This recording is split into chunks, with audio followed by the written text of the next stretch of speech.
At my grandson's birthday celebration, my son-in-law's mother stood up and said, "Thanks to everyone who's been with us through the years, except one old hag." And every eye turned to me.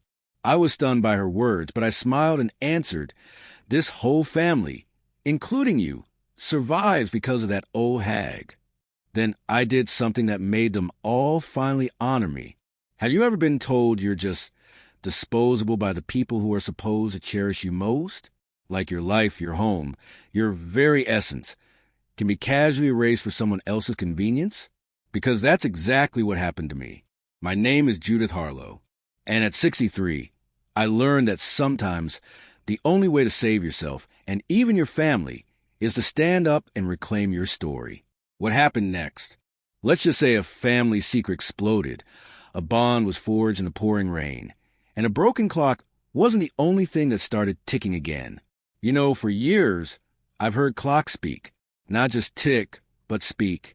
Over time, you learn to distinguish their voices, these small, living mechanisms. Edward's pocket watch, my late husband's, always sounded special.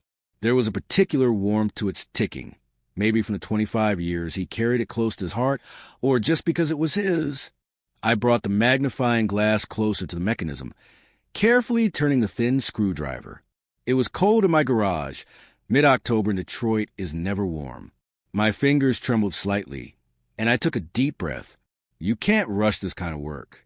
The rust had almost reached the balance, but if I scraped it off carefully, RRR, my cell phone vibrated on the workbench, breaking the silence. My daughter's number, of course. Who else would call me in the afternoon on a Wednesday? "Yes, dear?" I sighed, putting down my tools. "Mom, where are you? I've called you 3 times. My daughter DRA's voice sounded annoyed. "I'm at home, in the garage. Is something wrong? You promised to help me prepare for Finley's birthday. Did you forget?" I hadn't promised anything of the sort, but there was no point arguing. DRA demanded I come immediately. I carefully placed the watch parts in a special tray and covered the workbench with a clean cloth. I glanced at the garage wall where my tools hung, each in its place, labeled and cleaned. A small kingdom of order, precision, consistency, attention to detail. I learned all of this at General Motors. For 25 years, I worked in industrial automation, setting up robotic systems on assembly lines. We worked with tolerances of thousandths of a millimeter.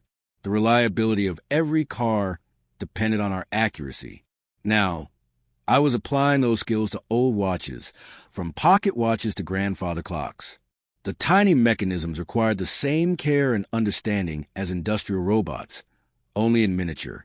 The garage had long since been abandoned. Edward's old Ford used to be parked there, but I sold it 8 years ago after he died. Since then, the garage has been my workshop. It was the only place where I could be myself. Judith Harlow, a former industrial automation specialist, not just DRA's mom or Finley's grandma. Throwing on a worn jacket, I locked the garage and headed for the bus stop. It was a shame my old Chevrolet had broken down 2 weeks ago, and I didn't have enough money to repair it. I would have had to ask my daughter, and that would have meant another round of sighs about my financial insolvency. DRA and Garrett's house was in Grosse Pointe, a neighborhood where people were of a completely different caliber than me. It was over an hour away by public transportation, time that could have been spent on Edward's clock.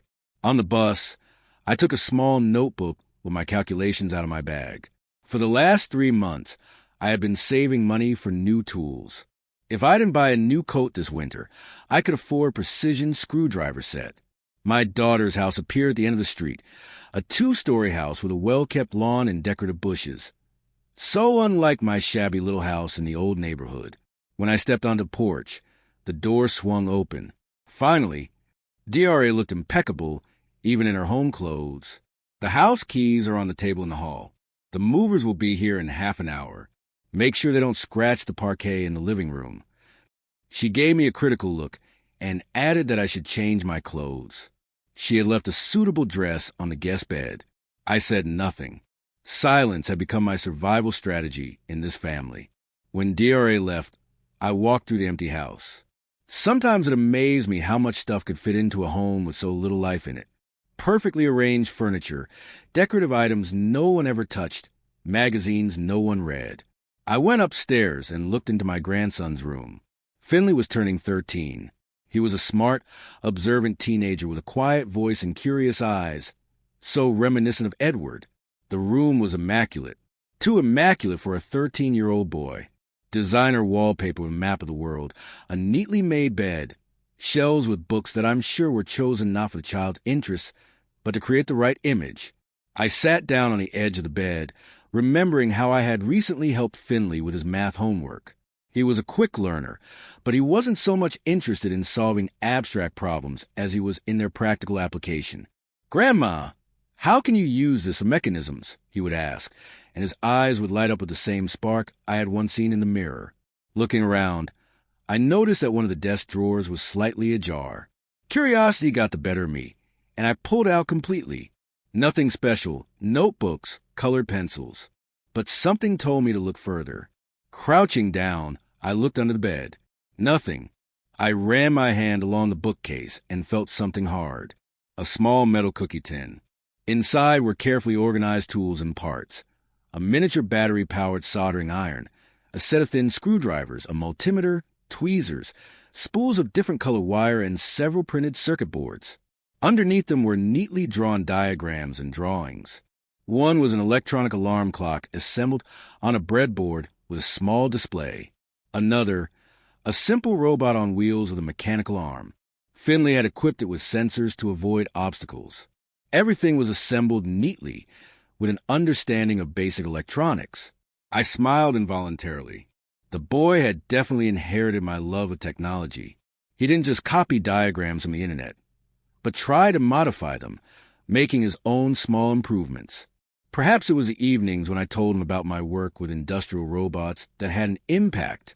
The doorbell interrupted my thoughts. I quickly put the box back in its place and went downstairs. The movers brought tables and chairs for the party. The next 2 hours were spent in a flurry of activity. I directed the arrangement of the furniture and the unpacking of the dishes and decorations. The professional decorator hired by DR looked down on me, but I didn't pay any attention. It wasn't the first time.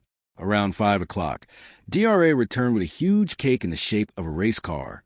Gareth followed her, a tall, fit man with premature gray hair and cold eyes. My son-in-law always treated me politely but distantly, as if I were not his wife's mother, but some kind of relic he had to put up with. I went up to the guest bedroom.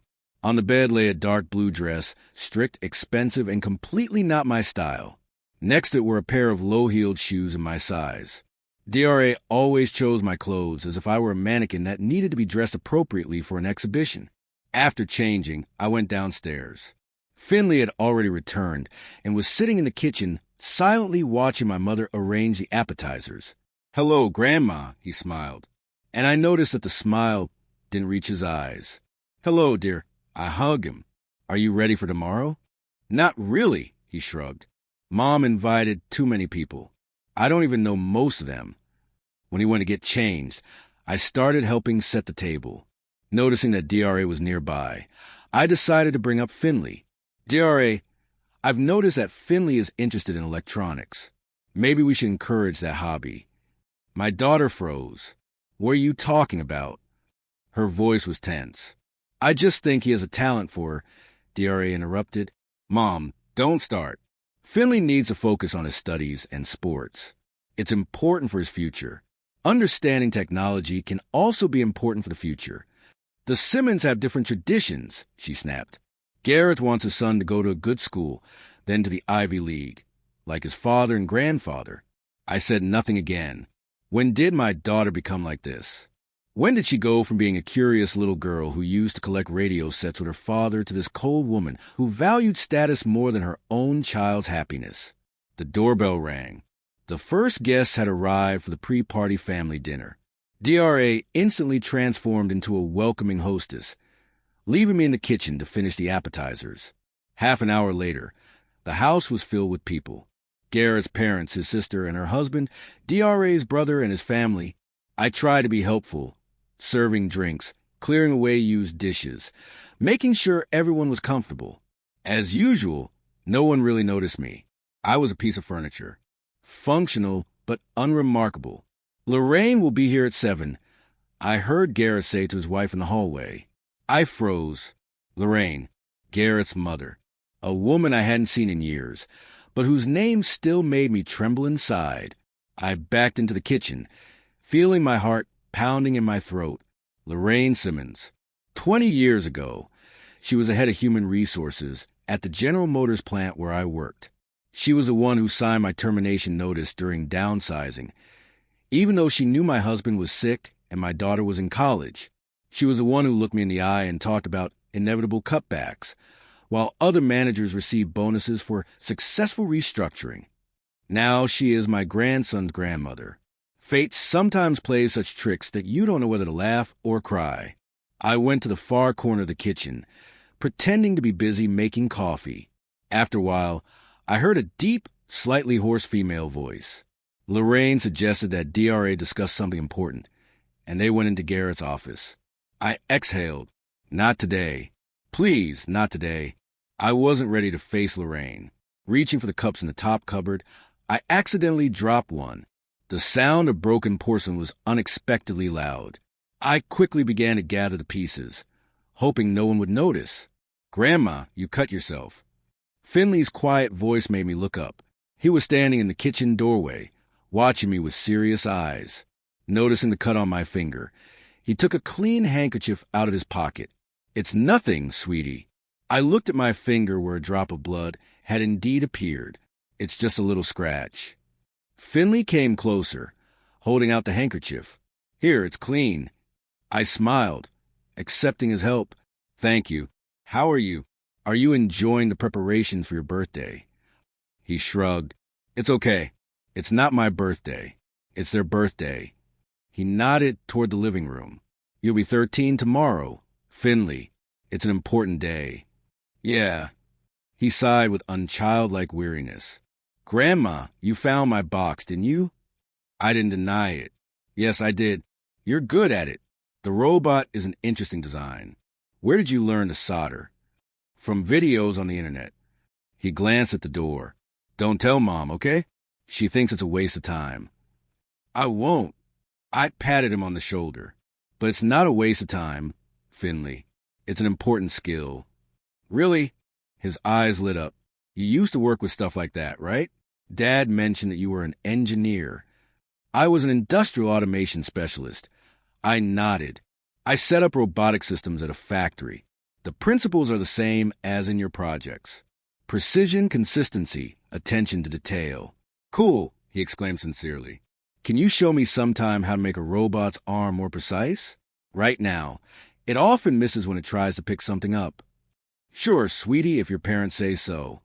When Finley left, I finished cleaning up the shards and leaned against the kitchen table. Maybe all was not lost.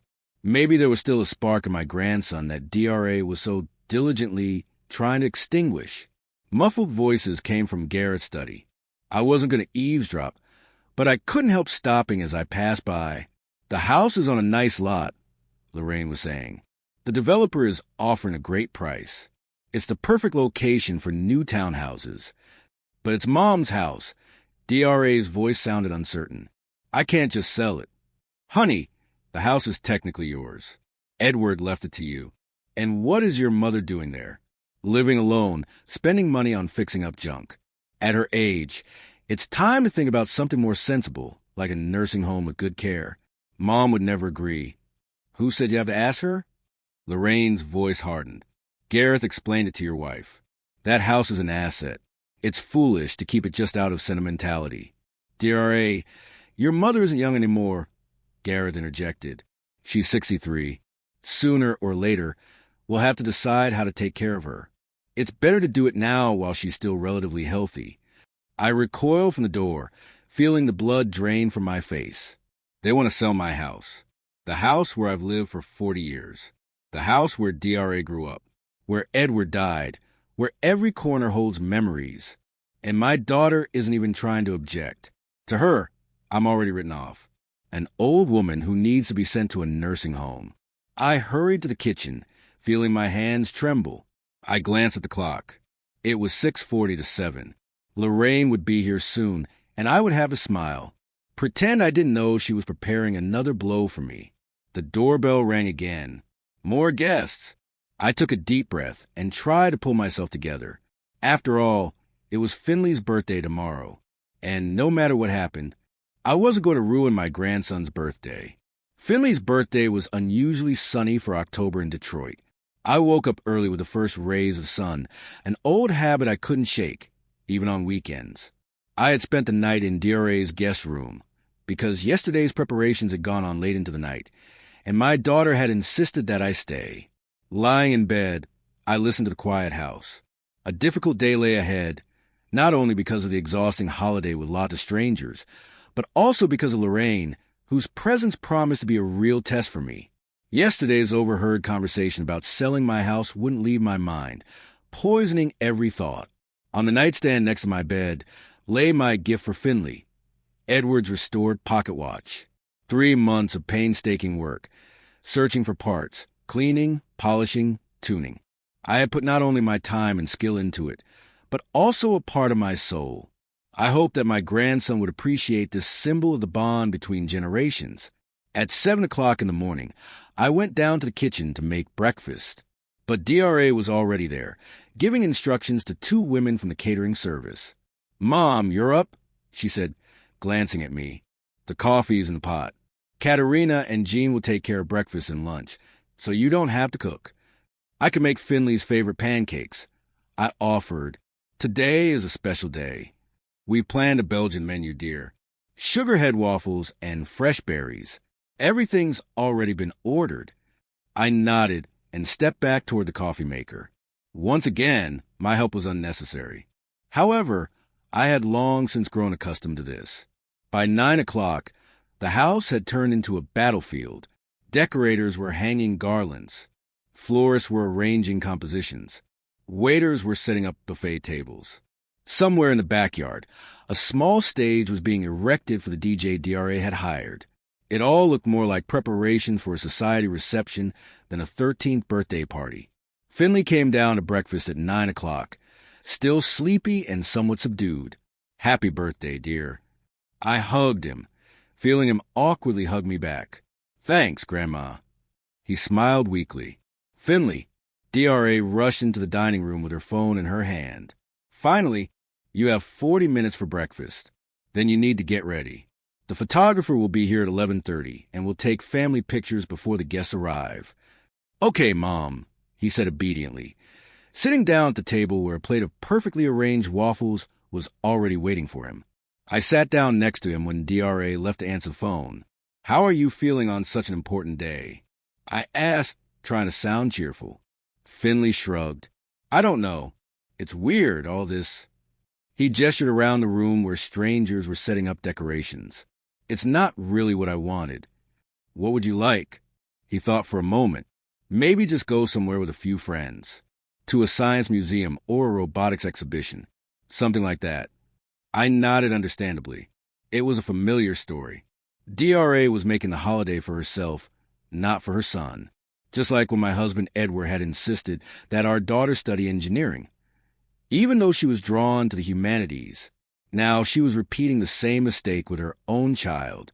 "I have something for you," I said quietly, glancing toward the door to make sure DRA wasn't coming back. "But I'd like to give it to you before the official part starts." "What is it?" His eyes lit up with interest. "You'll see." I winked at him. "Find me before the guests arrive." Finley smiled, the first real smile of the morning. But the moment was quickly interrupted when DRA returned and began reminding him how important was to make a good impression on the guests, especially his father's colleagues. By 11 o'clock, the house had been completely transformed. Blue and silver balloons, garlands, flower arrangements. Everything looked flawless and sterile, like a picture from an interior design magazine. On the large table in the center of the living room stood a 3-tiered cake with a tennis player figurine on top, a tribute to the hobby Gareth had tried to instill in his son. I tried to be helpful, but I constantly felt like I was in the way. When I offered to help with the serving, DRA politely but firmly said that everything had already been arranged by professionals. When I wanted to decorate the table with napkins I had embroidered myself, she explained that they didn't match the color scheme. At 11 o'clock, when the hustle and bustle was at its peak, Finley found me in a quiet corner of the kitchen. "Grandma, did you want to show me something?" His voice sounded curious. I took a small box wrapped in plain blue paper out of my pocket. "Happy birthday, Finley. This belonged to your grandfather." He carefully unwrapped the gift, and his eyes widened when he saw the antique pocket watch with its open mechanism. "Is this a real mechanical watch?" He held it reverently, examining the intricate pattern of gears. "Yes." I smiled, looking at his delighted face. "Your grandfather wore it every day. I restored it for you. You did this yourself?" He looked at me. "Of course. Remember I told you I used to work with mechanisms? It's the same principle, only in miniature." Finley gently stroked the golden surface of the watch with his finger. "It's alive, not like those digital things." "Exactly." I nodded. "They have a soul and a history." He looked up at me, and there was so much sincere gratitude in his eyes that my heart ached. "Thank you, Grandma. This is the best gift ever." We heard DRA's footsteps, and Finley quickly hid the watch in his pocket. "There you are." She appeared in the doorway. "Finley, the photographer is waiting, and please change into the blue suit we bought you. The guests will start arriving in an hour." When Finley left, DRA turned to me. "Mom, can you check if everything is okay with the drinks? I'm worried that we didn't order enough non-alcoholic options for the children." I nodded and went to do as I was asked, even though I knew that everything had already been checked by professionals. DRA just needed something to keep me busy. The first guests began arriving at exactly 1 o'clock. Finley's classmates with their parents, Garrett's colleagues, DRA's friends from the tennis club. Garrett and DRA greeted them at the door, while Finley stood nearby, smiling stiffly and shaking hands. I kept to myself, helping the waiters with the appetizers and making sure everyone was comfortable. At 2 o'clock, Lorraine arrived. She entered with that special air of superiority that I remember from my days at General Motors. Impeccably dressed with perfect hair, she exuded confidence and authority. Gareth lit up when he saw his mother, and DRA visibly tensed. Even after all these years of marriage, she still wanted to impress her mother-in-law. Lorraine gave me a barely perceptible nod as she passed by and headed straight for Finley. "My dear grandson," she said, opening her arms wide. 13 is a special age. You're becoming a real man." Finley hugged her, and I noticed his shoulders tense at the formal contact. "Thank you, Grandma Lorraine." He smiled politely. "I have a special gift for you." She motioned to an assistant who was carrying a small box wrapped in silver paper with a monogram. Finley opened the gift, and his eyes widened slightly. Inside was an expensive Swiss watch in a leather case. Massive, shiny, more suited to a respectable businessman than a 13-year-old boy. "It's a Simmons tradition," Lorraine explained, taking out the watch and putting it on her grandson's wrist. "Every man in our family gets a watch like this when he turns 13. Your father wore one just like it." The watch looked bulky on Finley's thin wrist, but he thanked her politely and let Lorraine fasten the strap. "Now you're a real Simmons," she said, patting him on the shoulder. I saw Finley's hand involuntarily reach for the pocket, where Edward's pocket watch lay. He glanced at me quickly, and I smiled encouragingly. Let him have both gifts, symbols of two different worlds from which he could choose his own path. The celebration continued. The children played games organized by the entertainer, while the adults socialized and sipped champagne. Finley moved from group to group, politely accepting congratulations and gifts. I watched him from a distance, noticing how his smile became more and more forced with each passing hour. At 5 o'clock, it was time for the formal dinner. The guests sat down at a long table in the dining room, decorated with flowers and candles. I was seated at the far end next to some distant relative of Garrett's, while Finley took the center seat between his father and Lorraine. DRA sat next to Gareth, radiating the tense happiness of the hostess of a perfect party. The dinner was exquisite, several courses served by waiters in white gloves. I barely touched my food, watching Finley. He chatted politely with his neighbors at the table, but his gaze often lingered on me, as if seeking support. After dessert, Gareth rose with a glass of champagne. "Ladies and gentlemen, I would like to propose a toast to our birthday boy. Finley, today you are turning 13, an important milestone on the road to adulthood. You are growing up to be a true Simmons, determined, talented, and a worthy successor to our family tradition. I couldn't help but wince at those words. Garrett seemed completely unaware of his son, his real interests, his inclinations, his soul. Your success in tennis, your grades in school, everything indicates that you are on the right path. I am proud of you and confident that you will attend a reputable university, just like all the Simmons before you. Here's to you, son. Everyone raised their glasses and drank. Finley sat with a forced smile, his eyes meeting mine across the table for a moment. I gave him an encouraging smile. Then DRA spoke. She talked about how proud she was of her son, about his achievements, about what a wonderful person he was growing up to be. Not a word about his real interests, his talent for technology, his dreams. When DRA finished, it was Lorraine's turn. She rose majestically, holding a glass of champagne. Dear friends, her well-modulated voice filled the room. Today we are celebrating an important event, the 13th birthday of my grandson, Finley Edward Simmons. She placed her hand on the boy's shoulder, and I noticed him tense slightly. 13 is the age when a boy begins to become a man. It is when character, ambitions, and ideas about the future are formed. And I want to say that Finley is growing up to be exactly the kind of person the heir to the Simmons family should be. She paused, glancing around the table, and for a moment, her gaze lingered on me. Something cold flashed in her eyes, making me cringe inwardly. I want to thank everyone who made this possible, Gareth and DRA, who are raising their son with such care and attention, the teachers, coaches, mentors who help him grow and develop, everyone who's been with us all these years. She paused again, and something in her tone made me wary. Except for one woman, Lorraine said quietly, but it rang out in the room like a gunshot. Who is trying to drag my grandson back into the past, instilling in him an interest in crafts instead of a real education, to screwdrivers and soldering irons instead of books and sports? A whisper ran through the room. Some of the guests exchanged awkward glances. DRA froze, staring at her plate. Gareth looked slightly surprised, but not upset. And Finley? Finley stared at me with wide eyes filled with horror and shame. I felt the blood rush to my face. All these years of silence, concessions, compromises, and now, in public, at my grandson's birthday party, I was being portrayed as the enemy of the family.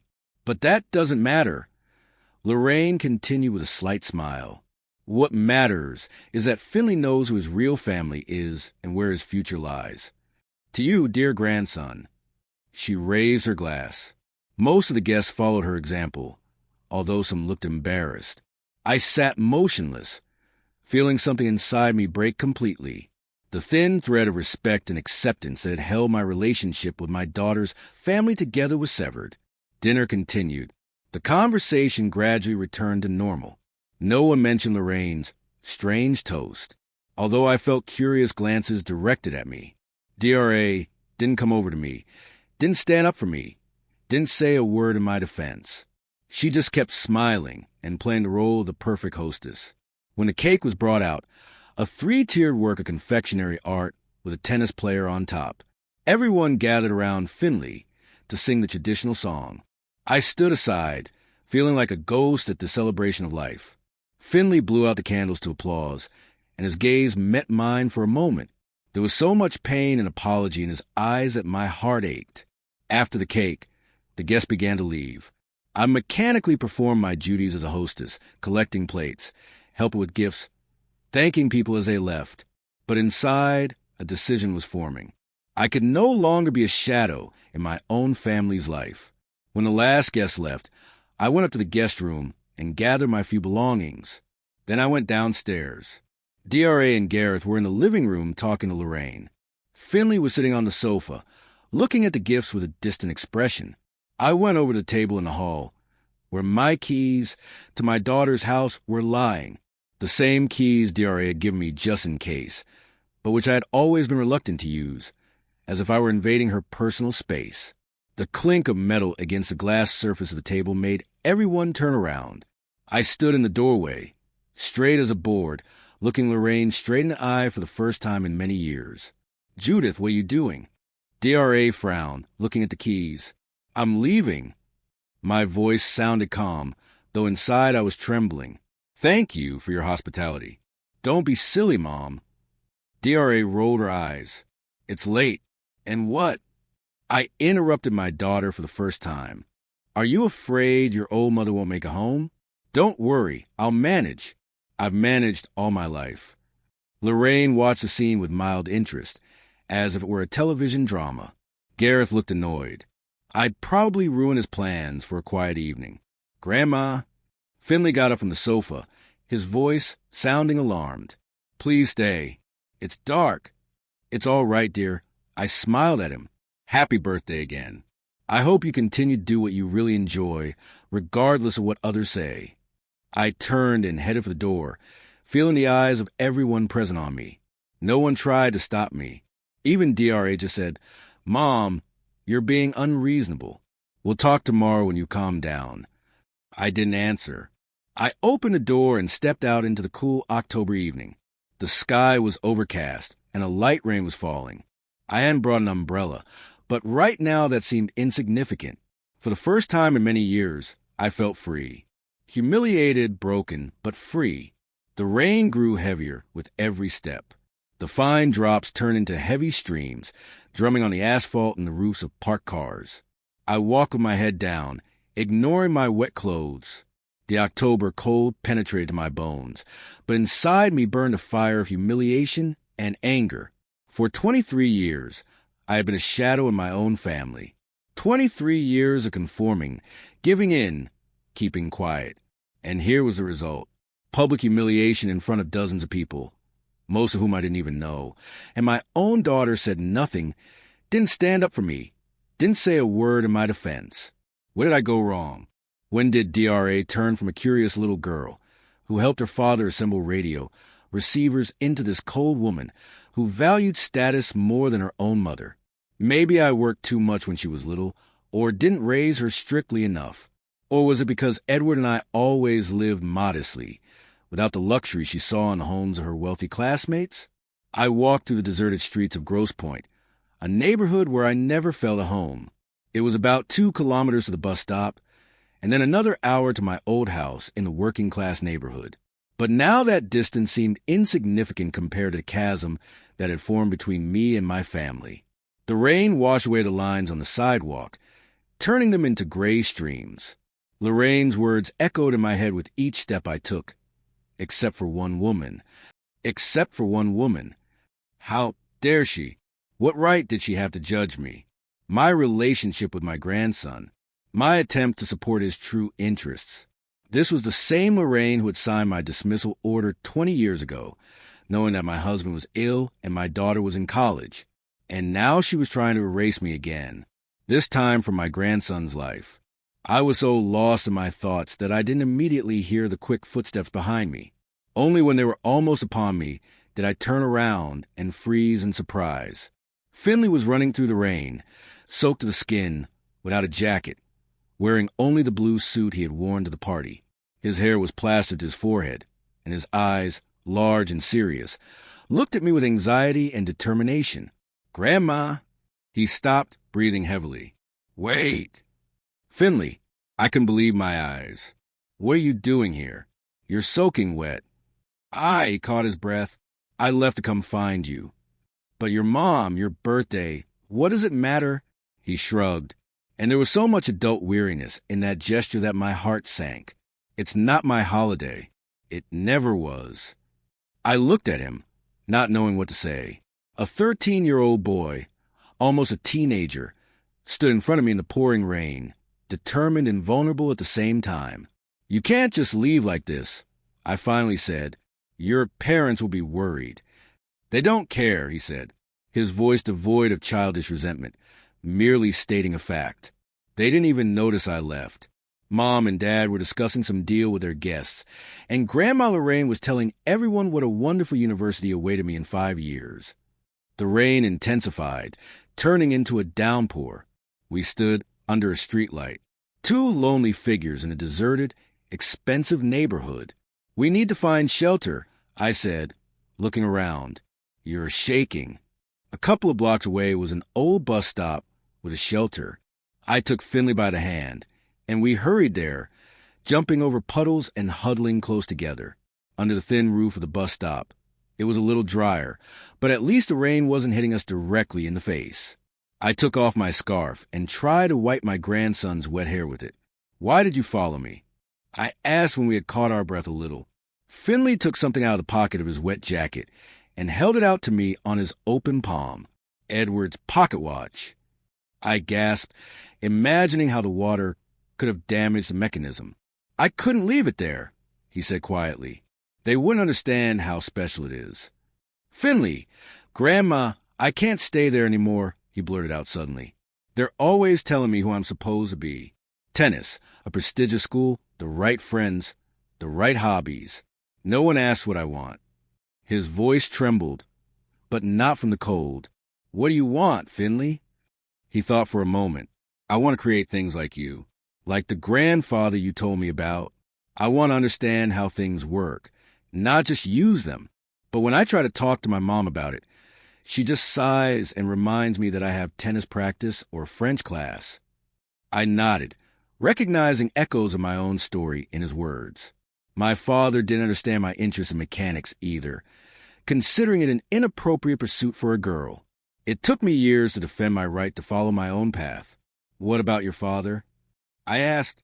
"Have you tried talking to him?" "Dad..." Finley shrugged. "He's always busy. When he's home, he's usually working in his office or on the phone.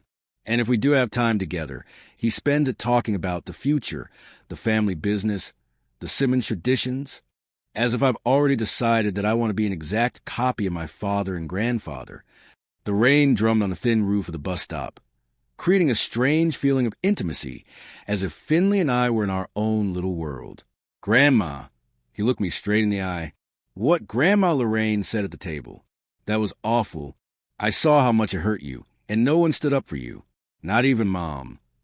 "Adult relationships are complicated, Finley," I said, trying to find words that didn't sound like excuses.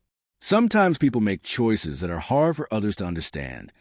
"That's not right," he said stubbornly. "They treat you like a piece of furniture, like something you can move around or throw away when you don't need it anymore." His insight struck me.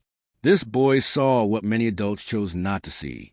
"You observe a lot, don't you?" I asked quietly. "When you're a quiet kid, people often forget you're in a room." He smiled faintly. "I heard them talking about selling your house, as if it were just property, not a place where you live." I felt a lump rise in my throat. All these years, I thought I was protecting Finley by shielding him from the complexities of adult life, but he had seen and understood everything. "I'm sorry you had to hear that," I said. "Children shouldn't have to worry about things like that." "I'm 13, Grandma," he said, straightening up, suddenly looking older than his years. "I'm not a little kid, and I see how you're being treated. It's not fair." The rain began to ease, turning into a light drizzle. The night sky shone through the gaps in the clouds, revealing a few stars. "What do you even do now?" Finley asked, looking at the wet street. "Go home," I shrugged. "What else can I do? Can I come with you?" There was hope in his voice. "Just for tonight? I don't want to go back there." I thought about it. On the one hand, taking a child away without his parents' permission was wrong. On the other hand, sending him back to a home where his true self was being methodically erased seemed even more wrong. "Your parents will be worried," I said, though I wasn't sure that was true. "They didn't even notice I left," Finley repeated. "Please, Grandma, just for today. I'll come back tomorrow. I promise." His eyes, so similar to Edward's, looked at me imploringly, and I gave in. "All right, but we'll call your parents in the morning and you'll go home." He nodded and his face lit up. "Thank you. I just can't see them all today. Especially Grandma Lorraine with her talk about real Simmonses." We stepped out from under the bus shelter.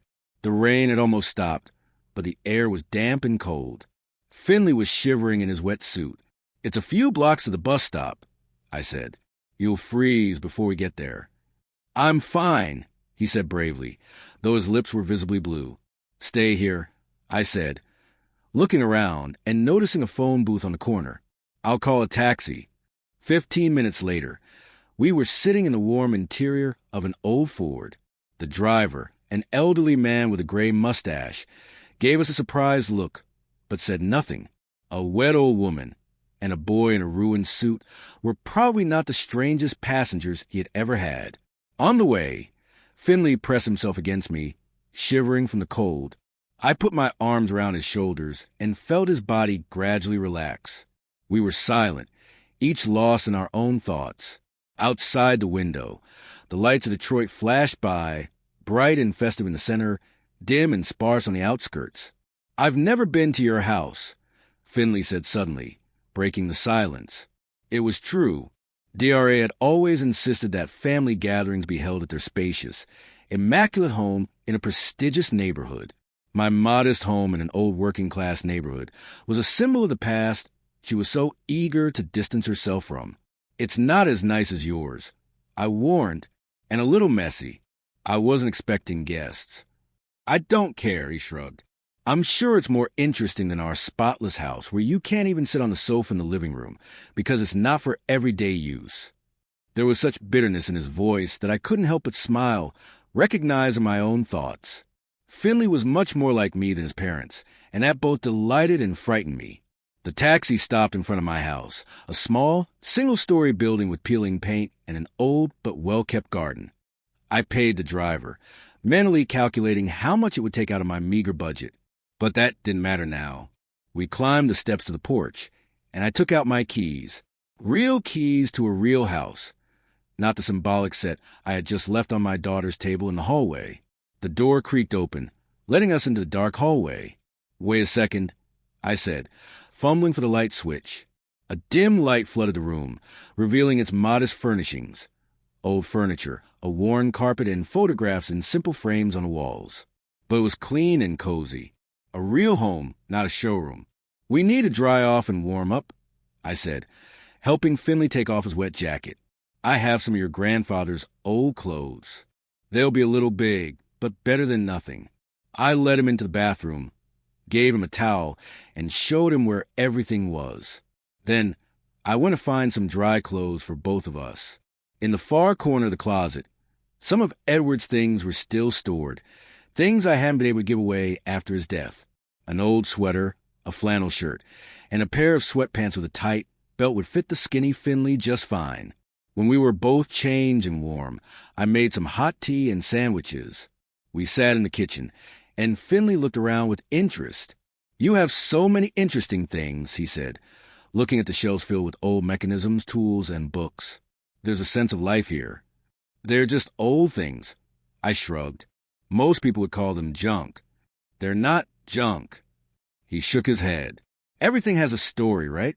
Like your grandfather's watch." "Yes." I smiled, touched by his understanding.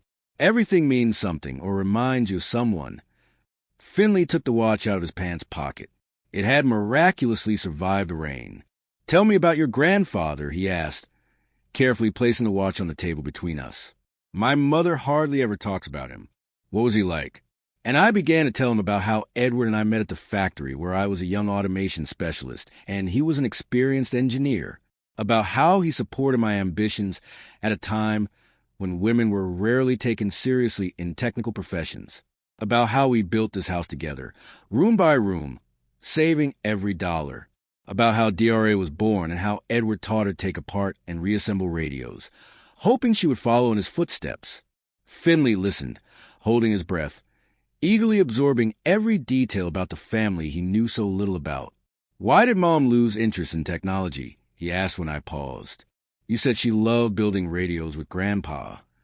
I sighed, searching for the right words. In high school, DRA became friends with girls from wealthy families. They lived a completely different life. Expensive cars, travel, fashionable clothes.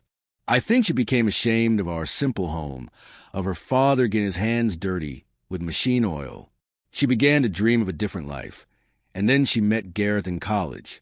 She found her ticket to that world. Finley finished quietly, and since then she's been trying to prove that she deserves to be there. I was struck by his insight, Yes, that's probably true. But Finley, I don't blame her. Everyone has the right to choose their own path. It's just that sometimes people forget where they came from and who helped them along the way. We sat in silence, broken only by the ticking of the old clock on the wall and the sound of the rain subsiding outside the window. At that moment, a connection formed between us that was deeper than words, an understanding between two people who saw the world in a similar way despite the difference in age.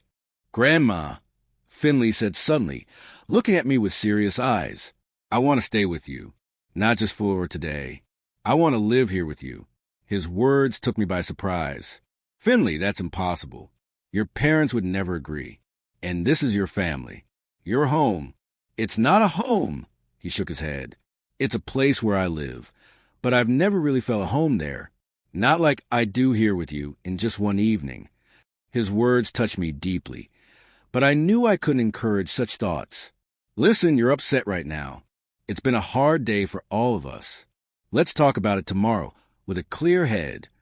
Finley looked disappointed but nodded. "Okay, but I won't change my mind." "It's late." I glanced at the clock. "You need to get some rest. I'll make up the guest room for you."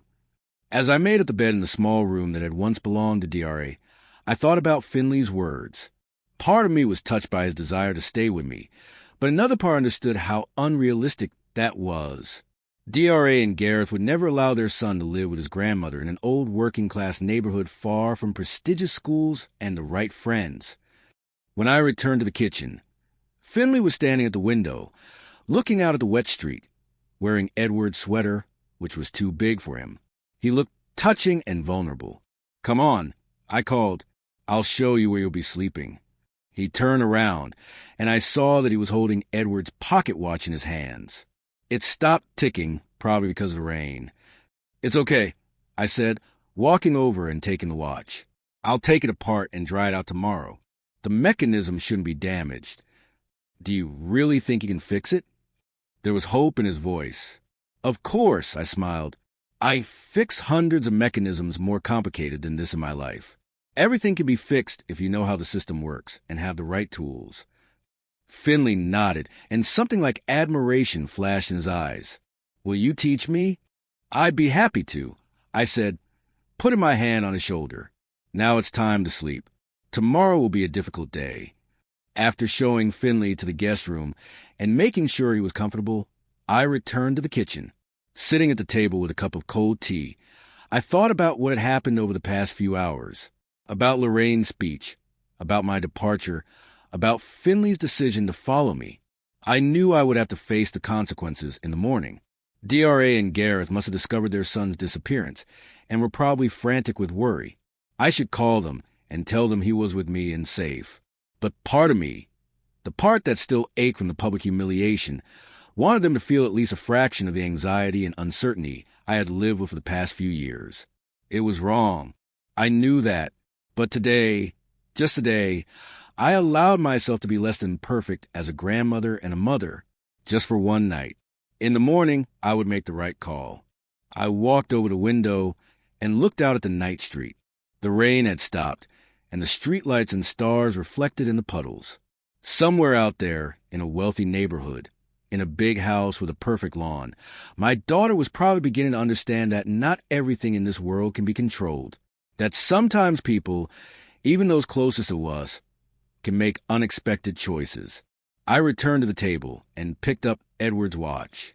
I held it to my ear, silence, but I knew that the mechanism inside was still alive, just in need of care and attention, just like our family. I carefully placed the watch on the table and went to my bedroom. Tomorrow would be a new day, and perhaps the beginning of something new in our relationship. I didn't know what the future would bring, but for the first time in a long time, I felt like I had a voice and a choice, and a little boy who understood me better than anyone else. Morning came too quickly. I woke up to the sound of rain drumming on the roof. Normal for Detroit at this time of year. I lay there for the first few seconds, staring at the ceiling and gathering my thoughts. The events of the previous day seemed unreal, like a bad dream, but they were real. Lorraine with her insulting toast, me leaving the party, and Finley coming after me in the pouring rain. Finley. I sat up abruptly in bed. My grandson was asleep in the next room, and his parents were probably going crazy with worry. Or maybe they hadn't noticed he was missing yet. No, that was impossible. No matter how absorbed DRA and Gareth were in their own affairs, they couldn't have failed to notice that their son hadn't come home. I looked at the clock. It was 7 o'clock in the morning. It was time to call my daughter. I took out my phone and froze with my finger over the buttons. What would I say? Asterisk high, dear, your son is with me. Don't worry. Asterisk after I left the party and left the keys behind. After I took a 13-year-old child away without his parents' permission, the phone rang before I could dial the number. Of course, it was DRA. I took a deep breath and answered. Mom. My daughter's voice sounded tense. Is Finley with you? Yes. I didn't see any point in denying the obvious. He came to pick me up last night. He got soaked in the rain. I couldn't send him back in that state. And you didn't think to call? Her voice was boiling with rage. We've been freaking out all night. Garrett drove around the whole neighborhood. We called his friends, the police. I was going to call in the morning. I replied, trying to sound calm. Finley was upset. He needed some time. Upset? DRA raised her voice. What did you say to him? He's never run away from home before. I didn't say anything to him, I said, starting to get angry myself. Maybe you should ask yourself why your son chose to leave a party and go after his inappropriate grandmother. There was silence on the other end of the line. Then DRA spoke more calmly. We're on our way. I'll be there in 30 minutes. She hung up without waiting for a reply. I sighed and went to wake Finley. He was sleeping, curled up under the covers, and looked much younger than his 13 years. I felt bad waking him, but I had to get him ready for his parents' arrival. Finley, I said gently, shaking his shoulder. Wake up, dear. Your parents will be here soon. He opened his eyes and stared at me blankly for a few seconds. Then yesterday's events must have come back to him, and he sat up in bed. Did they call? He asked in a sleepy voice. Yes, just now. Your mother was very worried. I doubt it, he shrugged. She was probably angry that I ruined her perfect holiday. Finley, don't be like that, I said, sitting down next to him. She's your mother. Of course, she was worried. He looked at me doubtfully, but said nothing. I suggested he wash up and have breakfast while there was still time. His clothes from the night lay neatly folded on a chair. We ate toast and tea in silence. Then we heard the sound of a car pulling up. Finley tensed, and I put my hand on his shoulder. Everything will be fine. Just be honest, okay? He nodded, but I could see the anxiety in his eyes. The doorbell rang sharply, insistently. I went to open the door, preparing myself for an unpleasant conversation. DRA and Gareth were standing on the doorstep. My daughter looked exhausted. Her face was pale, her eyes red, her hair disheveled. Gareth, on the other hand, seemed composed and determined. Only the muscles in his jaw betrayed his tension. Where is he? DRA asked without greeting me. In the kitchen having breakfast, I said, stepping aside to let them in. They walked past me without saying a word. I followed them into the kitchen where Finley was still sitting at the table, straight as a string. Finley Edward Simmons. DRA's voice trembled. What do you think you're doing? The boy looked up at his mother. Hi, Mom. Hi, Mom, she exclaimed, throwing her hands up. You disappeared on your own birthday without saying a word. Do you have any idea what we went through? We called the police, the hospitals. I left a note, Finley said quietly, on your bed. DRA fell silent, digesting this information. We didn't go into your room, she finally said. We thought you were somewhere in the house or the garden, and when we realized you weren't there. When did you realize that? Finley asked, his voice challenging. An hour? 2. It doesn't matter, Gareth interrupted. What matters is that you left without permission with a grandmother who didn't even bother to call us. Don't bring Grandma into this. Finley said, suddenly raising his voice. It was my decision. I couldn't stay there any longer. Not after what Grandma Lorraine did. DRA shot me an accusing look. What did you tell him? She didn't say anything to me.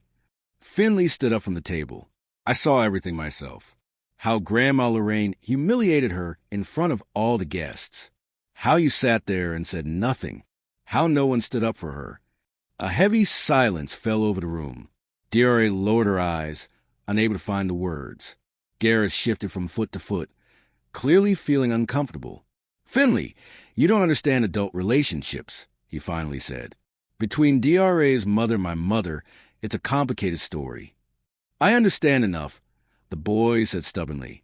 I understand when someone is treated unfairly, and I don't want to be a part of it. Enough. DRA shook her head. We'll discuss this at home. Get ready. We're leaving. I'm not going. Finley crossed his arms over his chest. I want to stay with Grandma. Don't be silly. Gareth stepped forward. Your place is at home with us. You have school, practice. I don't care. Finley's voice trembled. I hate tennis. I hate the school where all anyone talks about is money and status. I hate being a real Simmons. Gareth looked as if he had been struck. DRA paled even more. Finley, please. She reached out to her son. You're upset. I understand, but this isn't the answer. Let's go home and we'll talk about it. There's nothing to talk about. He pulled away from her hand. You never really listen to me. All you care about is what you want. I stood to the side, watching the scene unfold with a heavy heart. I didn't want to be the cause of discord between Finley and his parents, but at the same time, I understood his feelings. Finley, I interjected gently, maybe you should listen to your parents. They were worried about you. He looked at me with disappointment. You too, Grandma? I do understand, I said, walking over to him and putting my hand on his shoulder. But your place is with them right now. They're your parents, and they love you, even if they don't always show it the way you'd like them to. DRA looked at me in surprise, clearly not expecting my support. Fine, Finley finally said.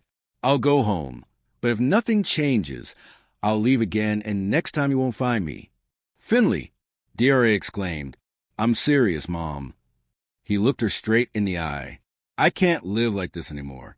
I'm 13 years old, but I feel like a prisoner in my own home. The tension in the room reached a peak. Gareth looked angry. DRA looked shaken, and Finley looked determined despite his young age.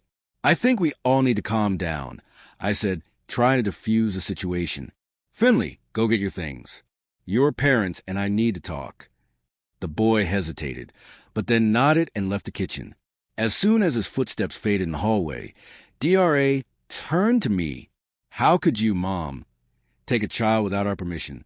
Do you realize that could be considered kidnapping? I didn't take him. I shook my head. He came to me soaking wet and upset. What was I supposed to do? Send him back out in the rain? You should have called. DRA snapped right away. Yes, I should have. I admitted my mistake, and I'm sorry I didn't. But I'm also sorry about what happened at the party, about your mother-in-law publicly insulting me, and you not saying a word in my defense. DRA looked away. That was inappropriate of her. But you know, Lorraine, she's always very direct. Direct? I couldn't believe my ears. Dear, she humiliated me in front of all your guests. She basically accused me of being a bad influence on Finley because I encourage his interest in technology. Isn't that true? Gareth interjected. You encourage him to do all these crafts when he should be focusing on his studies and sports. Crafts? I looked at my brother-in-law in confusion. Finley builds electronic devices, programs, studies mechanics. These aren't crafts.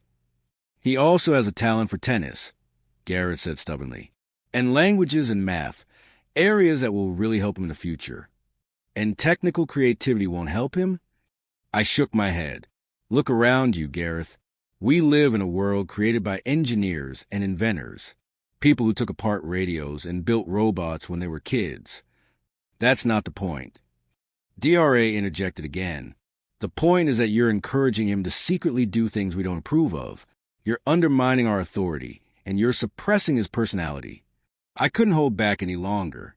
You don't see who he really is because you're too busy creating the perfect heir to the Simmons family. Gareth clenched his fists. You have no right to judge how we raise our son. I do when I see that he's unhappy. I met his gaze without fear, when he's ready to run away from home just to be listened to and understood. A tense silence fell. I could see DRA struggling with herself, her face shifting between anger, hurt, and doubt. In any case, she finally said, this is our family and our decisions. You can't just take Finley away whenever you feel like it. I'm not going to, I replied, but maybe you should think about why he chose to come with me. Gareth opened his mouth to reply, but at that moment, Finley returned to the kitchen with his backpack in his hands. I'm ready, he said quietly. Okay, DRA smiled tensely. Let's go home. Dad will make your favorite pancakes for breakfast. I don't want pancakes. Finley shook his head. I need you to listen to me. Really listen. DRA and Gareth exchanged glances, not knowing what to say. Grandma? Finley turned to me. Can I come over after school? You promised to show me how to fix Grandpa's watch. I looked at DRA, waiting for her reaction. She pursed her lips but nodded. I think we can arrange that if you do your homework first. Thanks. Finley hugged me. I'll be there soon. I promise. As they were heading for the door, I suddenly remembered, DRA, can I talk to you alone? Just for a minute. She hesitated, then nodded. Gareth, wait with Finley in the car. I'll be right there. When we were alone, I took a deep breath. What I was about to say had been on my mind for a long time. DRA, I know about your plans to sell my house, I said bluntly. I overheard your conversation with Lorraine. She paled. Mom, it was just a discussion. We haven't decided anything. Listen to me, I interrupted her. This house is technically yours. That's true, but that's only because your father wanted to secure your future. He never imagined you would kick me out of here. No one is going to kick you out. DRA protested. We just thought that at your age it would be better at my age. I smiled bitterly. I'm 63, dear, not 93. I'm completely independent and intend to remain so for many years to come. She lowered her eyes. Mom, you have to understand this neighborhood is becoming less and less safe, and the house needs constant repairs. I can manage, I said firmly, and I will continue to manage. But there's something you don't know. I walked over to the sideboard and took out a folder containing documents I had kept for many years. Remember 3 years ago when Gareth lost his job because of company merger? When you almost lost your house because of an unpaid mortgage? DRA frowned. What does that have to do with anything? We got through it. Gareth got a new job. But it took almost 6 months, I said, opening the folder and taking out a document. During that time, you had to make 3 mortgage payments, each for $5,000. Remember how strangely quickly the bank agreed to restructure the loan? How suddenly they became so understanding? What are you trying to say? DRA's voice sounded anxious. I paid, I said, handing her the receipts. All $15,000. My retirement savings. DRA took the documents with trembling hands. But how? Why didn't you say anything? Because I knew Gareth wouldn't accept help from me. I shrugged. His pride wouldn't allow it. And you? You would have put his feelings above the safety of your family. So I made a deal with the bank directly. DRA stared at me with wide eyes. I didn't know. Of course you didn't. I took the receipts and put them back in the folder. I'm not saying this to make you feel guilty. I'm saying this so you understand. I've always done everything I could for you and your family, and I'll continue to do so. But I won't let them evict me from my own home and send me to a nursing home like some useless thing. DRA stood there shaken, unable to find the words. I could see different emotions fighting in her eyes. Surprise, shame, gratitude, confusion. I need to think, she finally said. This is too much to take in. Of course, I nodded. Think about it and talk to your son. Really talk to him. Listen to him. He's a wonderful boy, dear. And he's so much like your father, even though you may not see it. She nodded, still unable to meet my gaze. I'll try. And thank you for not sending him back out in the rain. He's my grandson, I said simply. And your son? We both want what's best for him. We just see it differently. DRA finally looked up. Maybe you're right. We have a lot to talk about, all of us. She turned to leave, but I stopped her. And dear, Finley was serious about leaving again if nothing changed. Don't underestimate his determination. He takes after Edward in that way, too. I know, she replied quietly. I saw it in his eyes. When the door closed behind her, I sank into a chair, feeling suddenly exhausted. The last day had drained all my strength, but for the first time in a long time, I felt a strange sense of relief. The truth I had kept inside me for so long had finally been spoken, and maybe something was starting to change in our family. I walked over the window and saw DRA getting into the car. Finley was sitting in the back seat, looking in my direction. I waved at him, and he waved back, smiling faintly. Something about that smile, that simple gesture, gave me hope. The car drove away, and I was left alone in the quiet house full of memories. But now the silence didn't seem so oppressive. Maybe soon there would be a young voice asking questions about mechanisms and electronics again. Maybe we really could fix not only Edward's old clock, but our relationship as well. November in Detroit was unusually cold. A damp wind from Lake Michigan chilled passers-by to the bone, forcing them to wrap themselves in scarves and coats. 3 weeks had passed since Finley left with me on his birthday. 3 weeks of gradual but noticeable changes. The first few days after our conversation with DRA were filled with awkward silence. She called dryly and formally, letting me know when Finley could come over and clearly stating when he needed to be sent home. I didn't press the issue, understanding that she needed time to process everything that had happened. Finley came 3 times a week after school. We spent hours in the garage working on Edward's clock. I showed him how to take the mechanism apart, clean each part, and oil the gears. He turned out to be a capable student, attentive, careful, with a natural understanding of the principles of mechanics. "Grandma, look!" he exclaimed one day when we managed to get the pendulum swinging again. "It's alive."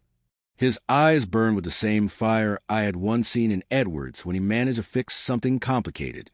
It wasn't just pride in a job well done, but genuine joy at coming into contact with a marvel of engineering. On the 3rd Thursday in November, as we were finishing work on the clock, I felt a strange heaviness in my chest. At first, I didn't think much of it. The weather was changing, and my age was starting to show. But by evening, the pain intensified, radiating to my left arm and jaw. "Grandma, you look pale," Finley remarked. "Are you feeling okay?" "Just tired." I tried to smile, but it came out more like a grimace. Maybe I should lie down for a minute. I got up from the chair and immediately staggered. The room spun around me, and the pain in my chest became unbearable. The last thing I remember before losing consciousness was Finley's frightened face and his cry, "Grandma!" I woke up in the hospital. A white ceiling, the beeping of machines, the smell of antiseptic. I tried to move, but my body felt foreign and unresponsive. "Mom!" DRA's voice sounded somewhere nearby. "Are you awake?" "Thank God." I turned my head and saw my daughter, sitting in a chair by the bed. She looked exhausted. Red eyes, pale face, disheveled hair. "What happened?" My voice sounded hoarse and weak. "You had a heart attack." DRA took my hand. Quite a serious one. If it weren't for Finley, he reacted so quickly. He called an ambulance and called us. The doctors say he saved your life. I tried to comprehend what I had heard. A heart attack at 63. Just like Edward once, only he couldn't be saved. "How long have I been here?" 2 days, dear." She squeezed my hand. "You were unconscious.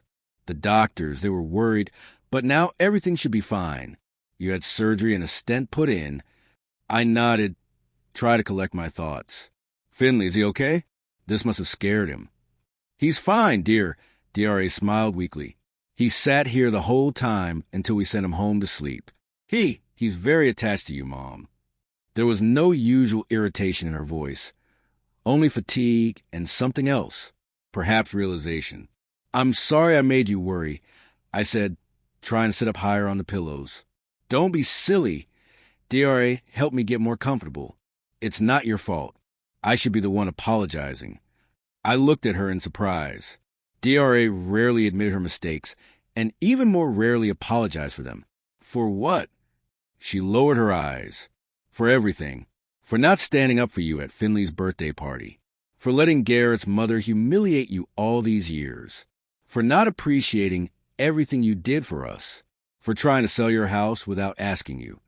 Her voice trembled, and I saw tears rolling down her cheeks. My proud, always composed daughter was crying, without holding back her tears. When the doctor said you might not make it, I suddenly realized how much I hadn't told you. She continued.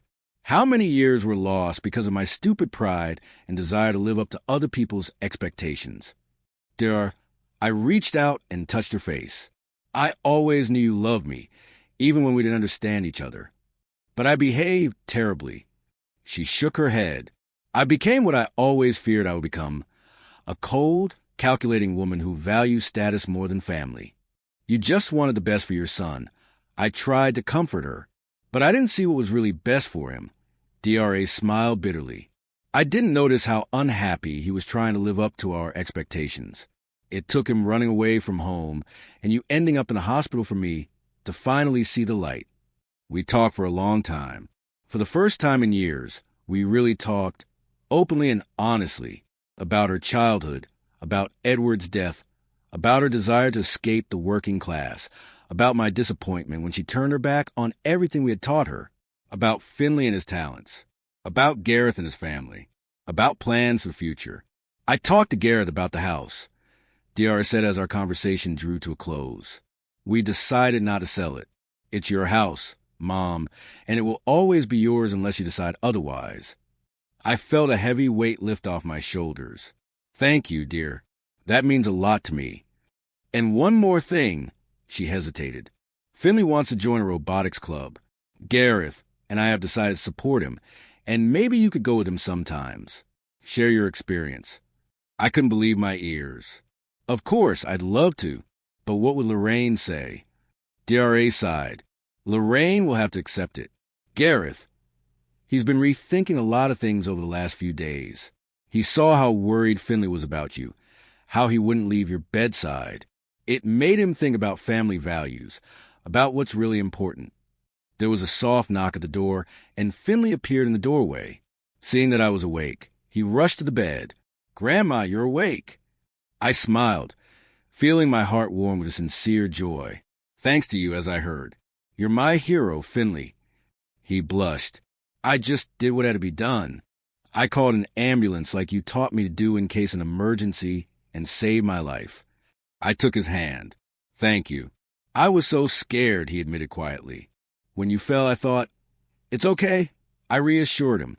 I'm fine. And I'll be even better once we finish your grandfather's watch. His face lit up. I've almost finished cleaning it, just like you showed me. It'll be working again soon. A week later, I was discharged from the hospital. Gareth came to pick me up himself and was unusually attentive and caring. A specially prepared room was waiting for me on the ground floor of my daughter's house, so that I wouldn't have to climb the stairs. The first few days were difficult.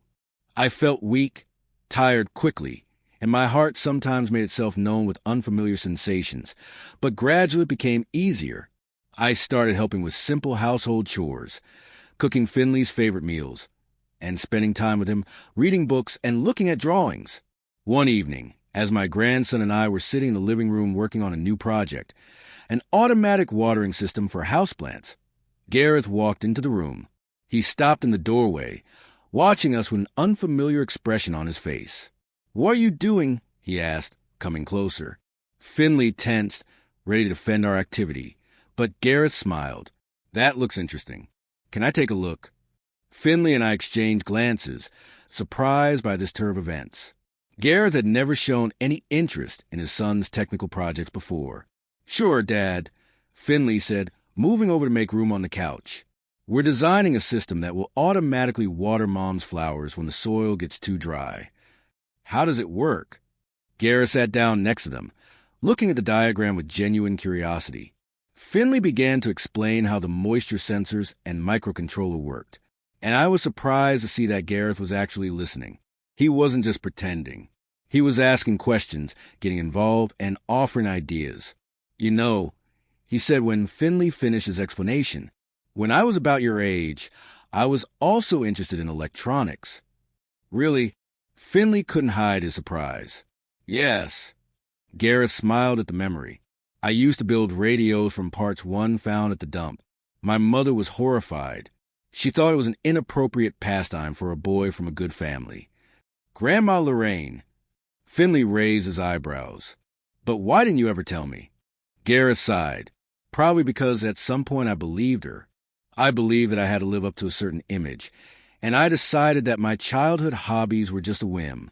But looking at you, at your passion, I'm starting to think that maybe I gave up something I really loved. Garrett's candor was a turning point. From that evening on, he began to spend more time with his son, taking an interest in his projects and even helping with some technical solutions. They found a common language that had been hidden for many years under a layer of expectations and conventions.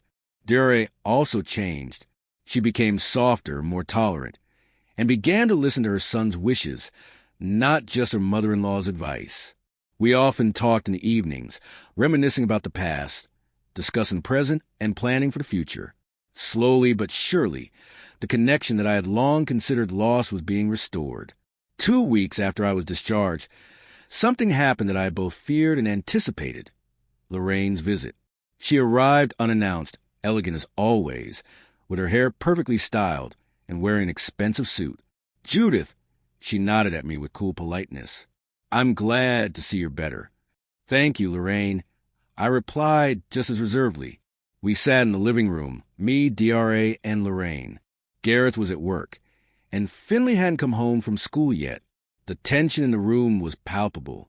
I hear you've given up on selling the house, Judith, Lorraine finally said, turning to DRA. And that Finley is now into some kind of technology. Yes, Mom, DRA replied calmly. We decided it was the right thing to do. The house means a lot to Mom, and robotics is Finley's real passion. Lorraine pursed her lips. I'm afraid you're making a mistake, dear. Technical hobbies won't lead a boy to the success a member of the Simmons family deserves. And as for the house, that's an emotional decision, not a rational one. Perhaps DRA met her mother-in-law's gaze without fear, but it's our decision, mine, Garrett's, and Finley's. We are a family, and we have decided that happiness and genuine relationships are more important to us than living up to someone else's expectations. Lorraine looked as if she had been struck. She was clearly not used to resistance, especially from a daughter-in-law who had spent years trying to earn her approval. Does Garrett know about this? She asked after a pause. Of course, DRA nodded. It was our decision. In fact, he's helping Finley with his new project, a robot for the school fair. Lorraine shifted her gaze to me, and I saw a mixture of irritation and reluctant respect in her eyes. I see you got what you wanted, Judith. You won them over to your side. I did win anyone over, Lorraine. I met her gaze calmly. I just love my family the way they are, not the way someone else thinks they should be. At that moment, the front door opened, and Finley burst into the house, excited and happy. Mom, Grandma, I made the city robotics team. We're going to compete in the national competition. He froze when he saw Lorraine, and his enthusiasm faded a little. Hello, Grandma Lorraine. Hello, Finley, she smiled stiffly. Congratulations on your success. Thanks, he said, looking from one face to the other, feeling the tension in the room. I think I'll go change. Wait. DRA stood up and hugged her son. That's wonderful news. We have to celebrate. How about inviting everyone over for dinner, including Grandma Judith and Grandma Lorraine? I couldn't hide my surprise. DRA was suggesting a family dinner with both grandmothers at the same table. Great idea. Finley chimed in unexpectedly. Dad's coming home early today. We can order pizza, or I can help Grandma Judith make her famous spaghetti and meatballs.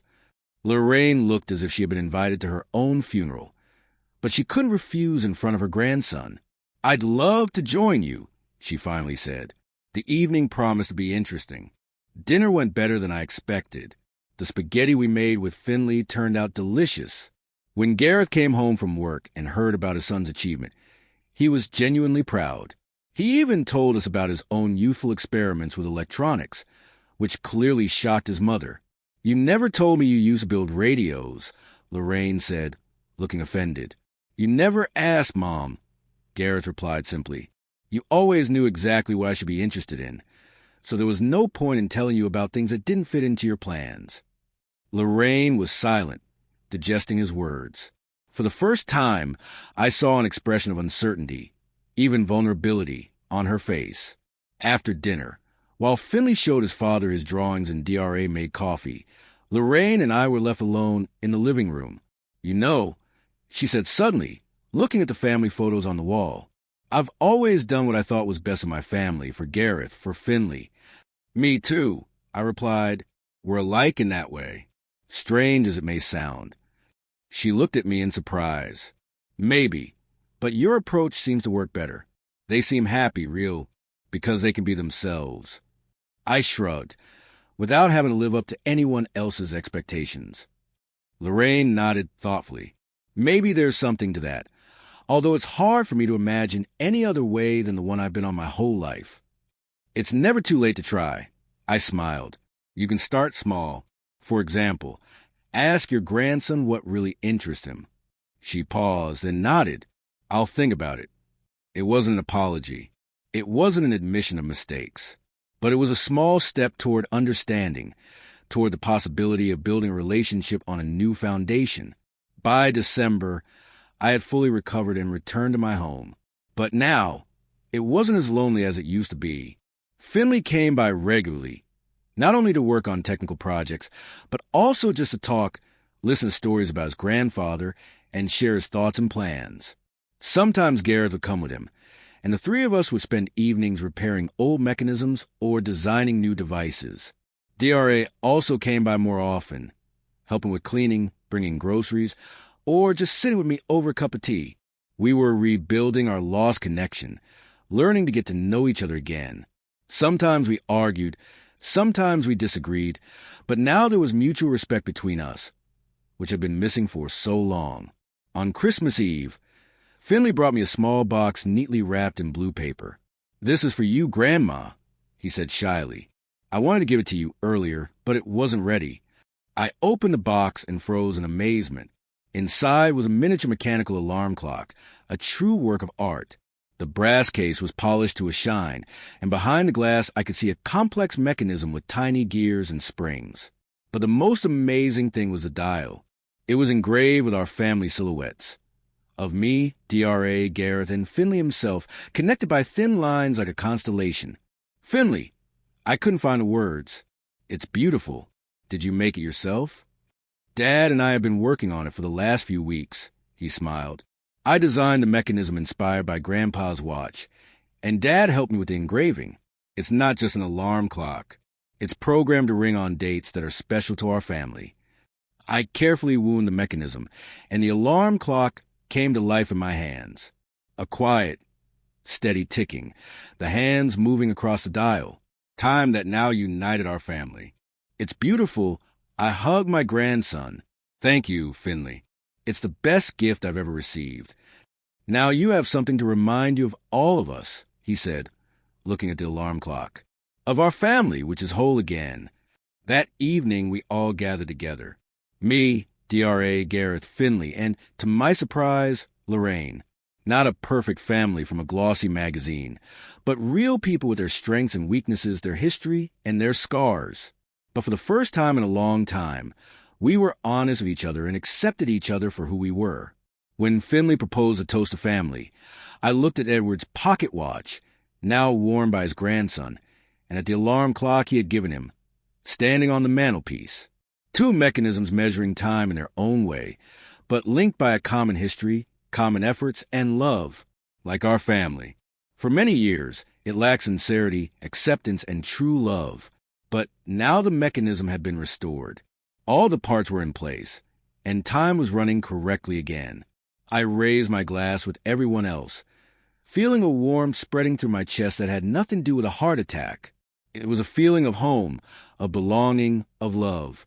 The clock of my life was ticking again, measuring not just days and hours, but moments of true happiness.